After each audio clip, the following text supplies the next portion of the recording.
We hairy game lords have been playing Mille Fiori, sent to us by Cold Spring Games. What did we think? Find out!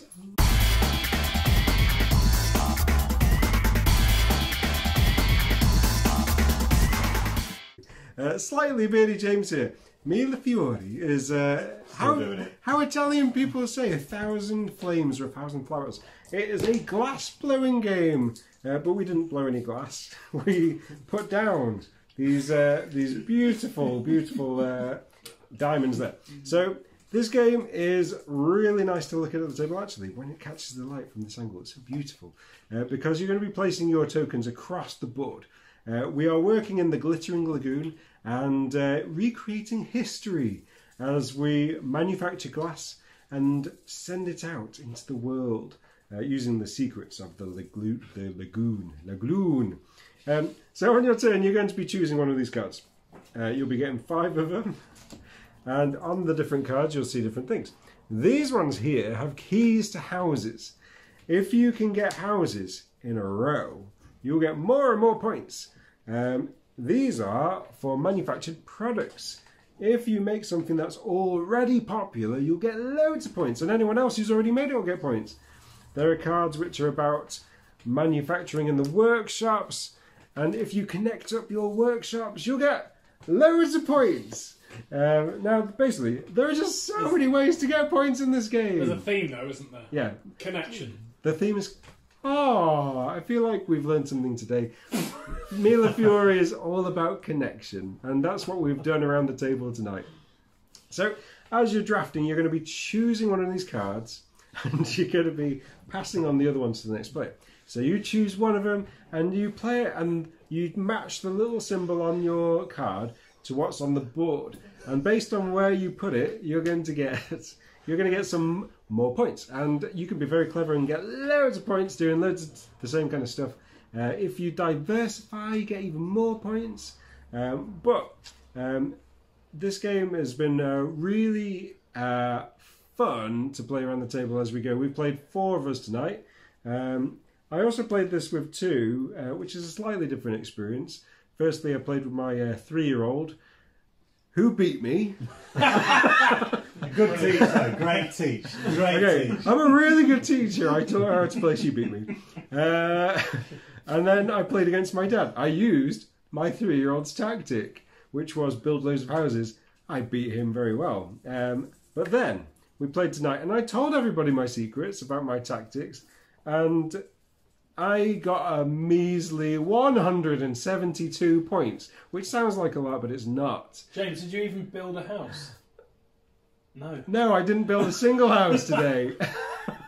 So, I mean, what this goes to show is I'm an amazing teacher, and I play with absolute geniuses. Bearded lady here, and I really enjoyed the game. Martin and I double teamed this one, and yeah, really like the way that there's drafting in it, and then you choose that card and then you play the card. Love that whole thing. Just it felt very quick going around the table. Yeah, it's a point salad, but I love a point salad. So there's loads of stuff going on. It's all very nice and pretty. It's very easy to pick up and understand, which is good for me. And yeah, enjoyed it a lot. Yeah, effectively you are, if you can connect up your glass pieces together, you're going to score more. But what's great is if you score and you allow someone to score better than you, you get yourself a free turn. Majestic. What's great is that as you go round on each sort of like round, there are cards left over. They go to the top in a kind of like markety bank place where later on in the game you can start to combo your moves, and when you do that you can get multiple goes going and can really make the most of all of those cards that have been left over at the top to, again, get back into the game, help you get more points, maybe even more goes. I really enjoyed the game, and yes, big thumbs up from this hairy game lord. This game, I really enjoyed it. Loads and loads of fun. For me, the winner.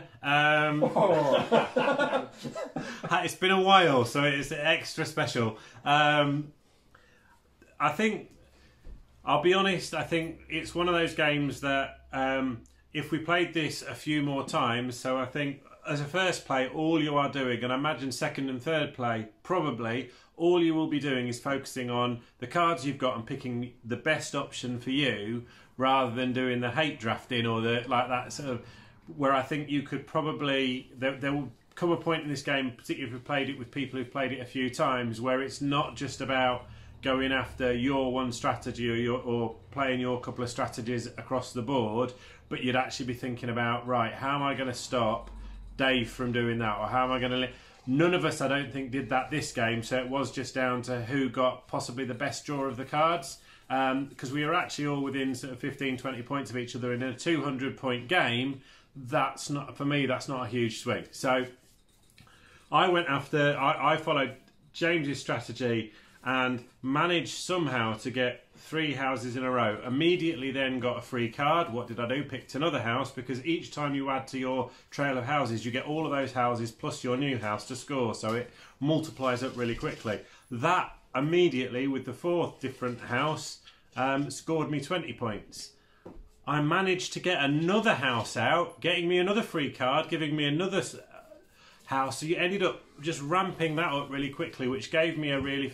I was heavily in the lead for most of the game, but because it's point salad and I was basically stuck on 2 parts of the board for most of the game, it allowed people to build... There was one section of the board I wasn't on at all, and that scored really well throughout the game, constantly multiplying up, so actually people caught up by the end, and I could see it coming in the last couple of rounds. I was getting really twitchy because I thought, you could see the catch up. So it is one of those, I love the way where games can do that, where yes, you can have a runaway leader at the start, but because of the nature of that, I was running away because I was only focusing on 2 spots on the board. Everybody else spread out differently, meant that they caught up later. Really clever little game. I would say in terms of weight, it's on the lighter end of midweight, so it is a really easy teach, and it's just a really nice game, and it probably took us about an hour and 20 minutes to play a 4-player game, and that was our first game. I don't think we could have played it much. There was a couple of times when we were just thinking, you know, a little bit longer than normal, but because of that quick drafting mechanism, it meant that it kept flowing really quickly. Loved the combos that you could get when you sort of get an extra card, and then that gives you a few points and the opportunity to get another extra card, and that kind of was... Love those sort of big moves that you get sort of 2/3 of the way through the game if you plan your moves really well. Brilliant. Really enjoyed it. Hi, David Gray. So, Mille Fiori. First off... In a Yorkshire accent? In a Yorkshire accent. It's right good. First off, how cool are these like see-through shippy meeples? Those are awesome. You also get some just like pawns, but these ships look absolutely great. The actual board itself, my first impression was there's an awful lot going on. There's loads of different icons scattered willy-nilly across the board. Willy-nilly, I tell you. Which makes it look like a really complicated game, because there are just tons of icons up there with like sort of big high-end Euros. It's actually a really simple point salad game.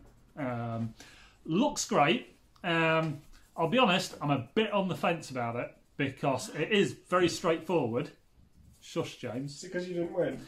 I didn't win, although now James comes to mention it, Pete said that we weren't like hate drafting or we were just thinking about ourselves. However, right at the end, there was a really, really cool bit where last turn, my turn, I had a couple of options. One of them would have got me 10 points and James 15 points and put James ahead of me and Martin. So I didn't do that. I did something else instead that only got me 6 but got James 0. And you know what? That was the best bit of the game. It was ace. I really enjoyed it. So I think this game, there's probably a lot more tactics than we found in the first playthrough. So I really want to play it again to see if there's a bit more depth, because it's one of those. I felt it was too light to be sort of a full evening's game, sort of your hour and a half, 2 hour full on sort of Euro-y thing, but a bit too heavy to be just a point salad game. So I think if we play it again, there is more to think about with what you're drafting rather than just for yourself than what you're passing on, and a bit more strategy. And I think if we play it again, hopefully that'll come to the fore a bit more. So definitely an interesting one if you want that sort of light mid sort of game. Looks gorgeous, and I think there's more to it than meets the eye, but probably need another game just to make sure. So cautious thumbs up, I think, from me. Check it out, see what you think. Oh, and like and subscribe. Hello, I'm back. I just wanted to tell you about the rulebook because it is really good. It is massive. It's really clear. The words are big. The only thing that is missing is anything about when you go around the 100 points mark. We used, what do you call them? Pistachio shells to mark our 100 points. That's the only thing this game's missing. The other thing I was going to say was, I played this with 2, I played this with 4. I much prefer this game at 4. It's just so much more alive as a game. But yeah, you should definitely check this one out because it is really nice to play. It's easy to get.